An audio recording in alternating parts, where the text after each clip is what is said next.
Bonsoir mes frères en Christ, et que la connaissance illumine nos âmes jusqu'à l'éternité. Je me nomme apôtre Abou Raphaël, docteur en divinité, fondateur de la MIRMISA, Mission internationale pour la révélation du ministère caché pour le salut des âmes. Mes frères, nous sommes là en ce jour pour vous instruire sur un thème très important, un thème très capital, et qui s'intitule la Sainte Seine. Que signifie le sens, quel est le sens spirituel de la Sainte Seine? Que signifie la Sainte Seine? Comme on a coutume de le dire, la Bible est un livre de témoignage.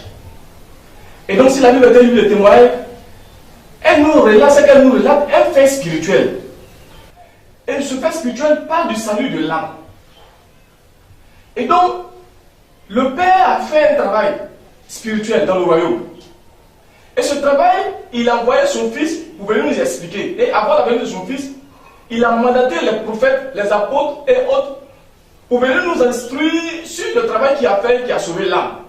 Et cet exemple a été pris comme Adam et Ève dans le jardin.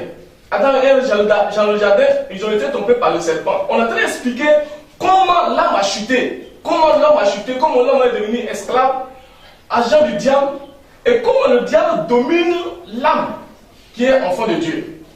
Et donc, on va expliquer ce fait spirituel, comme la Bible dit dans le livre 1 Corinthiens, le chapitre 2, à partir du verset 7 que tu vas lire. La Bible révèle que ce que nous enseignons ne vient pas de l'origine de ce monde. Non. La Bible parle que nous prêchons la sagesse de Dieu, qui est un mystère. Et donc, ce mystère doit être révélé. Si ce mystère n'est pas révélé, cela signifie que l'homme est complètement perdu. Et aujourd'hui, malheureusement, les gens ne font que imiter les actions de Jésus-Christ. Ils ne font que imiter les actions des prophètes. Alors que ce n'est pas une question d'imitation, c'est une question de compréhension spirituelle. Puisque on dit les choses visibles ont été créées par les choses invisibles.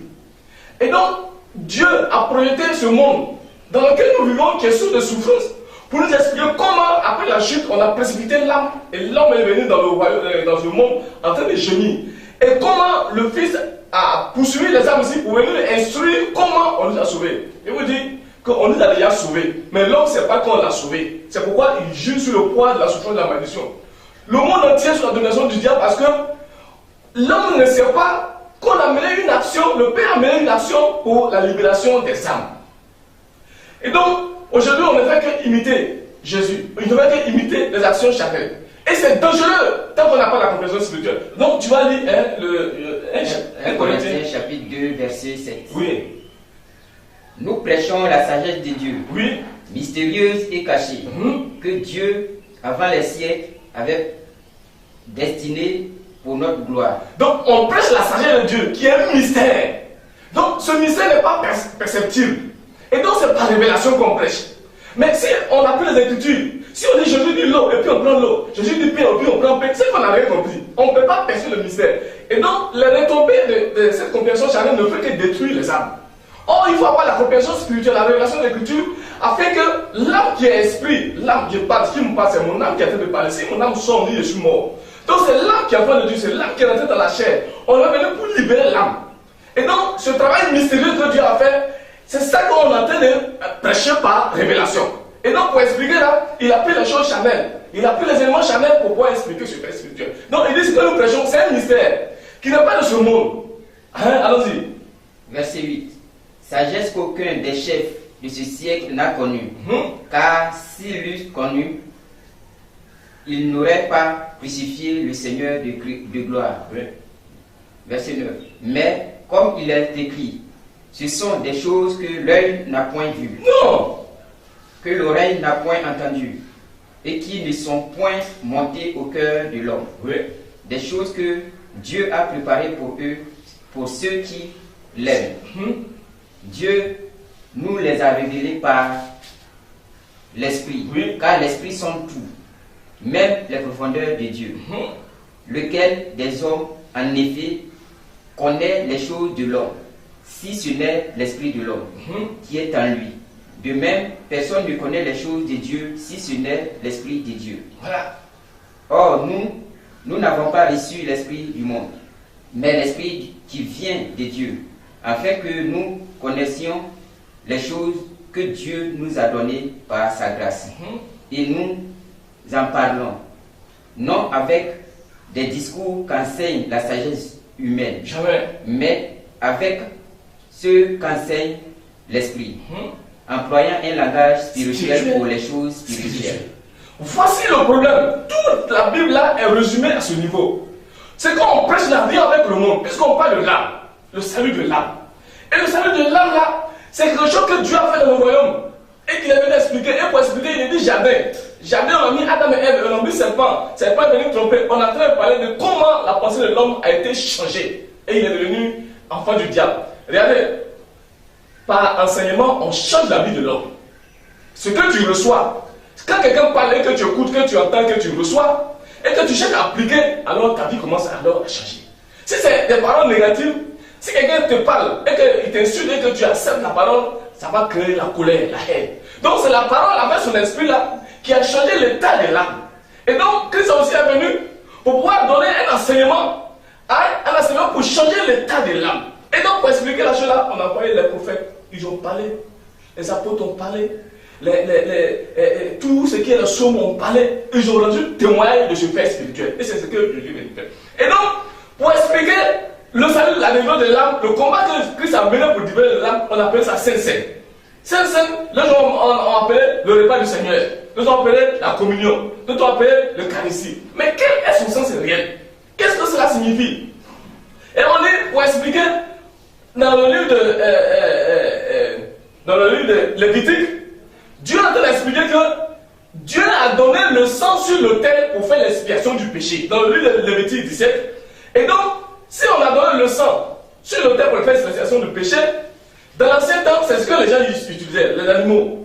Maintenant, cela parlait de quoi? De parler de Jésus-Christ qui doit aller mourir sur la croix pour faire l'expiation du péché des âmes. Mais avant qu'il n'arrive, on faisait des eaux charnelles. Et c'est ce charnel-là qu'aujourd'hui, les gens ils se sont focalisés sur ça, ils ont maintenu ça, et aujourd'hui, ce gars a pris l'église. Et au lieu que les gens soient délivrés, ils demeurent toujours dans la possession. Et donc, pour expliquer ce repas qu'on appelle la Sainte Seine, regardez comment les choses ont été instituées. Quand nous prenons le livre de Genèse 14. Genèse 14. Faut prendre, tu vas lire. Genèse 14, à partir du verset 17. Genèse 14, verset 17. Oui. Sinon, la Sainte Seine n'a pas commencé au temps de Jésus, non. La Sainte Seine a commencé depuis Abraham. Abraham, c'est qui? Abraham, c'est l'âme. Et Melchizedek, c'est qui? C'est l'esprit. L'esprit est venu pour sauver les âmes. On a déjà expliqué ce qui a changé l'état d'Abraham. On l'appelait Abraham. Et après la victoire, on l'appelait maintenant Abraham. C'est-à-dire que sa vie a complètement changé. Allons-y. Genèse 14. Genèse 14, oui. Verset 17. Oui. Après qu'Abraham fut revenu vainqueur de Kédolaomé et des rois qui étaient avec lui, le roi de Sodome sortit à sa rencontre dans la vallée de Chavé, qui est la vallée du roi. Melchizedek, roi de Salem, fit apporter du pain et du vin. Il était sacrificateur du Dieu très haut. Mais Melchizedek envoyait le pain et le vin. Et il a béni Abraham. Vas-y. Verset 19. Il bénit Abraham et dit: béni soit Abraham par le Dieu très haut, maître du ciel et de la terre. Béni soit le Dieu très haut qui a livré tes ennemis entre tes mains. Et Abraham lui donna la dîme du tout. Voilà.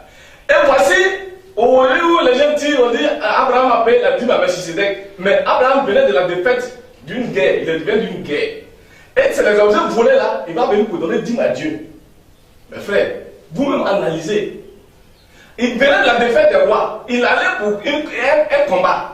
Et il vient, on dit, Melchizedek envoie le pain et le vin. Et le Melchizedek, c'est qui? C'est le roi, c'est le sacrificateur.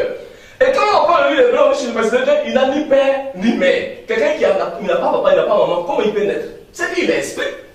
Donc, comment Abraham, qui est un homme physique là, peut donner la dîme à celui qu'on ne voit pas, qui n'a pas père, qui n'a pas mère?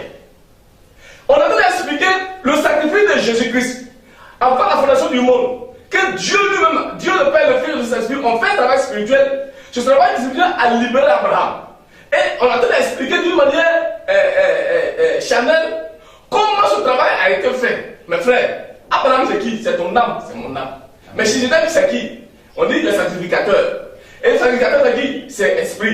C'est lui qui est venu livrer sa vie. Jésus est venu livrer sa vie pour qu'on ait la vie, on ait la paix. Mais le paix signifie quoi? On dit il a envoyé le pain et le vin. Le pain signifie quoi?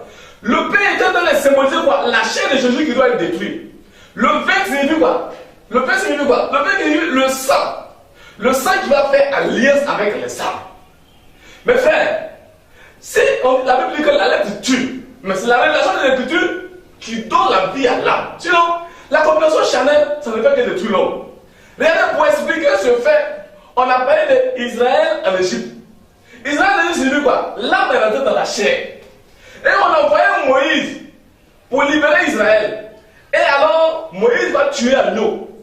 Et donc, on a envoyé, dans l'accomplissement, on a envoyé Jésus.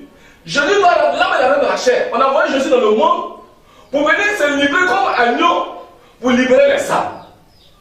Et donc, ce que Moïse a fait, alors Jésus va venir pour accomplir.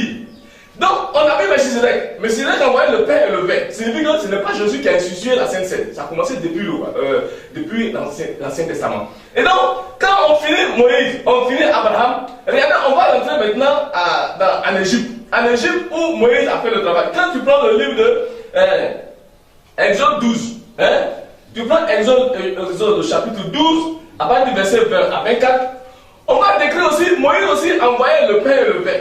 Moïse, cette fois-ci, lui, il envoyait agneau. De leur niveau, on dit la chair, le pain et le vin. Et je vous dis que le pain signifie la chair, le vin signifie le sang, et l'ensemble forme un agneau. On parle de sacrifice de libération des âmes, sacrifice d'expiation pour le péché des âmes. Et donc, vas-y. Exode 12, verset 20. Oui. Vous ne mangerez point de pain levé. Oui, le pain levé. Vous ne mangerez pas le pain levé. Or, dans Melchisedec, on a dit que Melchisedec avait envoyé le pain et le vin. Et le pain levé signifie la loi, signifie la chair. Vas-y. Dans toutes vos demeures, vous mangerez des pains sans lever. Le pain sans levain. Moïse appela tous les anciens d'Israël et leur dit: allez prendre du bétail pour vos familles et immoler la Pâque. Donc, Moïse dit: allez prendre du bétail, agneau pour vos familles et immoler la Pâque. Donc, la Pâque qu'on doit tuer, c'est qui? Vas-y. Vous prendrez ensuite un bouquet d'hysope. Vous le tremperez dans le sang qui sera dans le bassin. Et vous toucherez les linteaux et les deux poteaux de la porte avec le sang qui sera dans le bassin. Nul de vous ne sortira de sa maison jusqu'au matin. Ouais. Quand l'Éternel passera pour frapper l'Égypte, il verra le sang sur le linteau et sur les deux poteaux.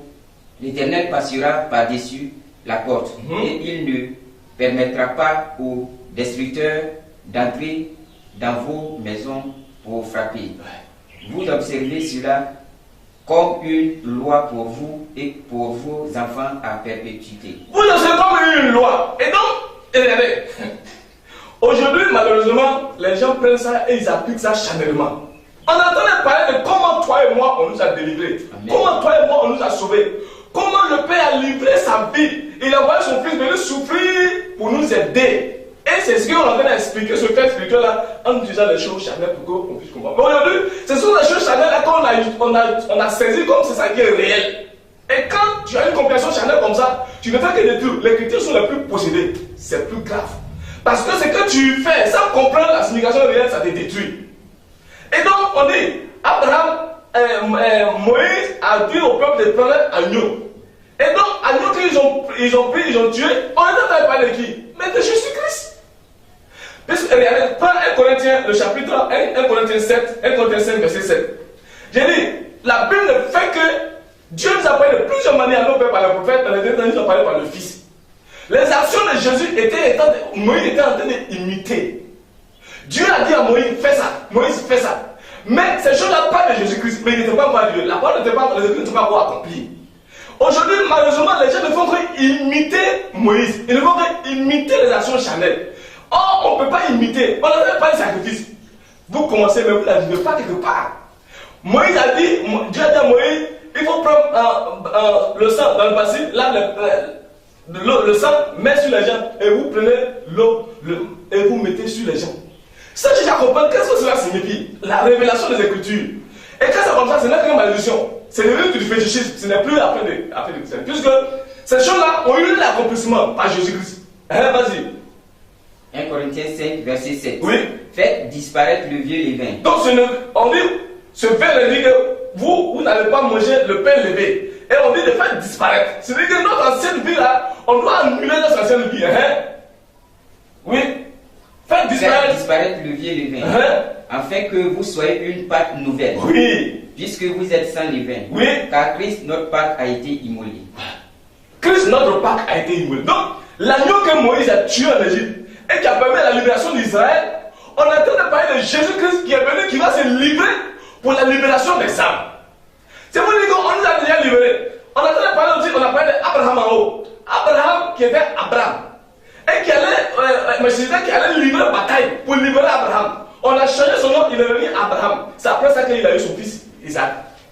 Et donc on est en train de parler de comment on a libéré l'âme. Comment on a délivré l'âme. Ce n'est pas la peine d'imiter. Ça, c'est trop à comprendre. Non, c'est très grave, c'est très dangereux. Donc, Christ notre Pâque a été immolé. Donc, Israël en Égypte signifie l'âme de la chair. Et très très bien. Moïse est égal à Jésus. Il vient pour tuer l'agneau. Jésus vient, il dit Christ notre Pâque a été immolé. Jean-Baptiste a dit voici l'agneau de Dieu qui ôte le péché. Donc, l'animal que Moïse a tué en Égypte parle de Jésus-Christ. Et donc, on a expliqué ça de plusieurs manières. Depuis Abraham jusqu'à Abraham, Moïse en Égypte. Et Jésus même là, les choses maintenant doivent s'accomplir. Comme on le dit dans le livre de Galates, on dit le temps est accompli, Dieu a envoyé son fils, né d'une femme, né sous la loi, pour racheter tous ceux qui sont sur la loi. Donc Jésus lui-même, il vient parce qu'il a dit dans le livre de Jean que Moïse a écrit de moi. Donc les actions de Moïse parlent de moi. Mais sur forme charnelle, je suis venu, j'ai tout accompli maintenant. Maintenant Jésus même, il vient dans ce monde. Il vient dans ce monde pour encore certifier, expliquer d'une manière claire les actions charnelles des prophètes que eux là, ils auront lu témoigner de moi. Non, ils parlent de moi. Donc, laissez les actions charnelles des prophètes là, puisque c'est de moi qu'il s'agit. Et donc, quand nous prenons le livre de Luc, le chapitre 22, Luc, le chapitre 22, après le verset 7, que tu vas lire. Oui, vas-y, Luc 22, le chapitre 22, après le verset 7. Verset 7. Oui. Le jour des pains sans levain. Et donc, c'est que Moïse a fait la Pâque. Je le viens aussi, il a fait Pâque. Continue de faire Pâque. Mais les gens font la Pâque sans savoir ce qu'ils sont en train de faire. La Pâque. La Pâque, on parle de la libération, la délivrance. On parle d'Abraham qui a été délivré. On parle d'Israël qui a été délivré. Mais on parle de toi.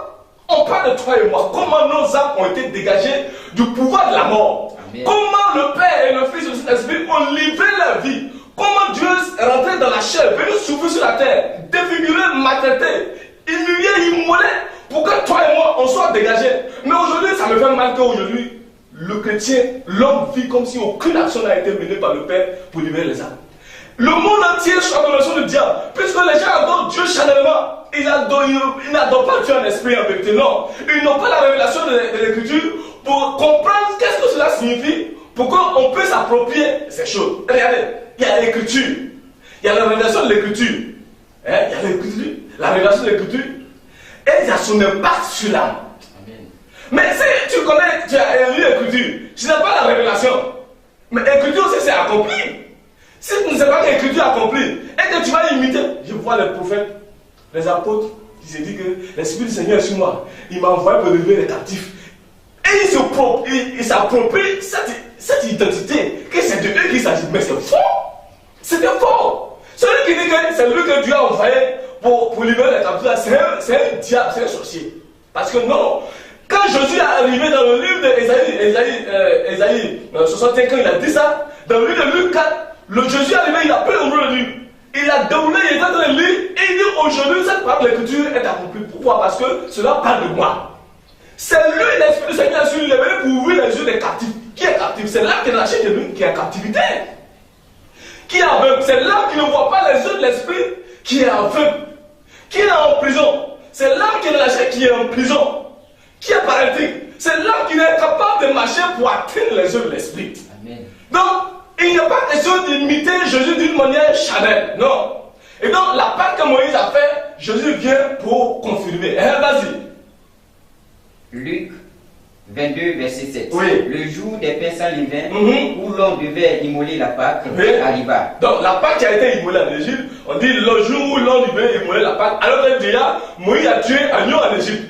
Ils ont déjà immolé l'agneau en Égypte. Jésus vient, il dit que le jour où on doit immoler l'agneau, encore arriva. Donc on ne peut que répéter les choses. On dit Dieu nous a parlé de plusieurs manières. En nous fait par le prophète, et nous ont parlé par le Fils. Non, on ne peut que répéter les mêmes choses. Vas-y. Et Jésus envoya Pierre et Jean en disant, allez nous préparer la Pâque, afin que nous la mangions. Ils lui dirent, où veux-tu que nous la préparions?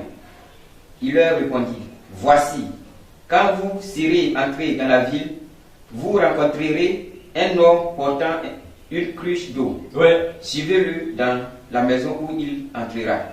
Et vous direz au maître de la maison, le maître te dit où est le lieu où je mangerai la Pâque avec mes disciples. Et il vous montrera une grande chambre haute, meublée. C'est là que vous préparerez la Pâque. Il partit et trouvait les choses comme il le leur avait dit. Et il préparait la Pâque.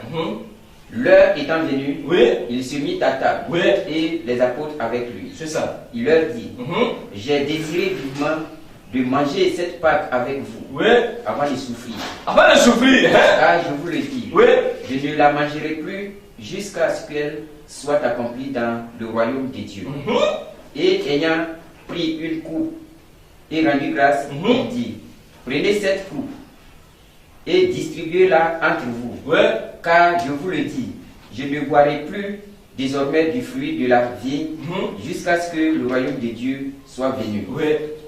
Ensuite, il prit du pain et après avoir rendu grâce, il le rompit et le leur donna en disant, ceci est mon corps qui est donné pour vous. Faites ceci en mémoire de moi. Il dit, prenez ce vin, la vigne, le fruit de la vigne. Prenez et mangez. C'est moi de mon sang qui doit couler. Prenez ce pain, rompez-la. Ceci est ma chair qui doit être brisée. Le monsieur était en train d'expliquer son sacrifice. Oh, chrétien, c'est grave, homme de Dieu. Vous prenez pain, boulangerie, le pain avec levure, pain levé. Vous prenez vin sur la table, vous cassez, donnez aux gens, mangez, sain, sans savoir ce que vous êtes en train de faire. Imitez Jésus. Le monsieur dit que je vais prendre ça pour aller souffrir. Souffrir pour qui? Pour toi et moi. Pour nous libérer. Et puis tu viens imiter ce qu'il a fait. Quand on dit fais ceci, mes frères, le français même l'a dit. Quand on dit fais ceci, c'est ce qui est sur la table. On n'a pas dit fais cela. Cela signifie une continuité, mais ceci signifie ce que je suis en train de faire. Ayez la compréhension spirituelle. Mais quand on dit fais ceci, le monsieur a fini l'accomplissement de ces choses et vous ne faites qu'imiter. Quand Jésus a fini ça là, en même temps il l'a attrapé, il l'a emmené où ça? À Bogota. C'est bon, il va commencer à souffrir, il va commencer à déchirer sa chair, il va prendre la chicote avec des pointes au bout pour le chicoter, arracher sa chair. C'est qu'on est en train de briser sa chair, comme pain. Et donc, c'est l'agneau qu'on est en train d'immoler, c'est l'agneau qu'on est en train de détruire pour toi. Le sang sur l'autel. Regardez, donc le pain signifie sa chair qui doit être brisée. Le vin signifie son sang qui doit couler. La table sur laquelle il était assis était symbole de l'autel et symbole de la croix. Et maintenant, les disciples qui étaient là, c'était les âmes qui étaient en train de voir comment on les a détruits. Comment on les a dégagés.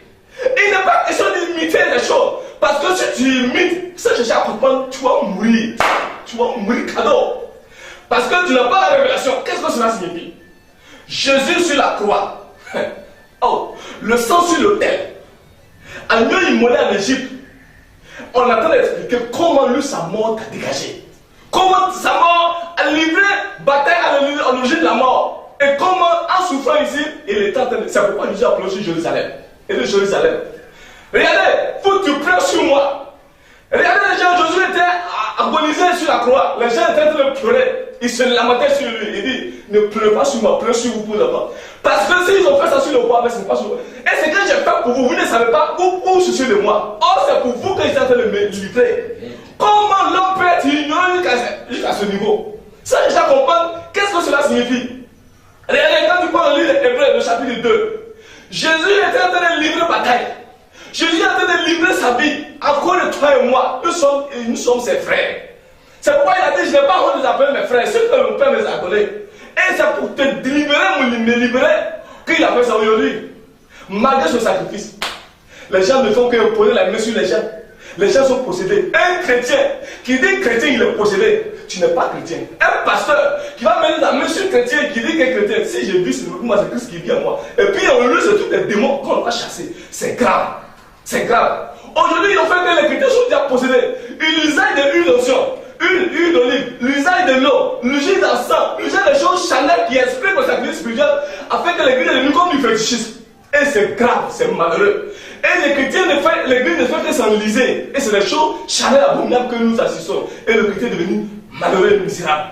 C'est pas normal, puisque le sacrifice a été fait pour la libération des âmes. Regardez, quand Moïse a tué l'agneau en Égypte, qu'est-ce qui s'est passé? Israël est resté en Égypte? Non, ils sont sortis sur la puissance de Dieu. Quand Jésus est venu libérer sa vie, souffrir, mourir sur la croix et ressusciter, les chrétiens doivent être à l'aise. Celui qui doit être plus épanoui dans le monde, c'est le chrétien qui a la connaissance. Amen. Mais malheureusement, c'est le chrétien qui voit tous les démons partout. Même il voit Magouya, il voit Salamandre, il voit Hibou, il va le lier. Parce qu'il ne sait pas qu'il a été dégagé. Et c'est dangereux. Et donc, quand tu vois le livre d'Hébreu, le chapitre 2, à partir du verset 14. Verset 14. Oui. Hébreu 2, 14. Ainsi donc, puisque les enfants participent au sang et à la chair, il y a également participé lui-même, afin que par la mort, il anéantisse celui qui a la puissance de la mort, c'est-à-dire le diable, et qu'il délivra tous ceux qui, par crainte de la mort, étaient toute leur vie retenus dans la servitude. Car assurément, ce n'est pas à des anges qu'il vient en aide. Il n'a pas venu sauver un ange, non. Oui. Mais c'est à la prospérité d'Abraham. Il est venu libérer la prospérité d'Abraham. Abraham, c'est qui? C'est ton âme et mon âme. Nous sommes les descendants d'Abraham. Vas-y. En conséquence, oui, il a dû être rendu semblable en toutes choses à ses frères. Oh. Afin qu'il fût un souverain sacrificateur, miséricordieux et fidèle dans le service de Dieu, pour faire l'expiation des péchés du peuple. Oh. Pour faire l'expiation du péché, de tes péchés, de mes péchés, il a oublié de se livrer. Pour expliquer ce fait, on a utilisé les prophètes pour faire des choses charnelles. Les temps sont accomplis et lui fait les choses. On dit, afin que par sa mort, il a anéanti celui qui a le pouvoir de la mort, c'est le diable, et qu'il délivrait tous ceux qui par crainte de la mort étaient toute leur vie de la servitude. Ça peut te dégager, vous pouvez dégager. Mes frères, comprenez. Il n'est pas question de prendre le pain et le vin, de manger, sans chercher à comprendre ce que cela signifie. Quand on dit manger signifie écouter. Manger signifie écouter. Boire signifie accepter, croire. C'est la révélation de l'Écriture. Celui aujourd'hui, après la connaissance de l'Écriture, la mort et la résurrection de Jésus, celui qui continue de mener une action charnelle n'est pas homme de Dieu, il est homme du diable. Ça, retenez bien. Et malheureusement, les chrétiens, leur vie, c'est toujours comme ça. On dit, celui qui prend indignement la coupe, il sera coupable de péché grave. Mais tu ne le sais même pas. Qu'est-ce que cela signifie que tu as de faire? C'est l'apôtre Angora Raphaël de la mission MIMISA, Mission internationale pour la révélation du mystère caché pour le salut des âmes. Nous sommes situés à Abidjan, à Bobo précisément, et nous sommes au 55 26 82 87 01 99 55 10.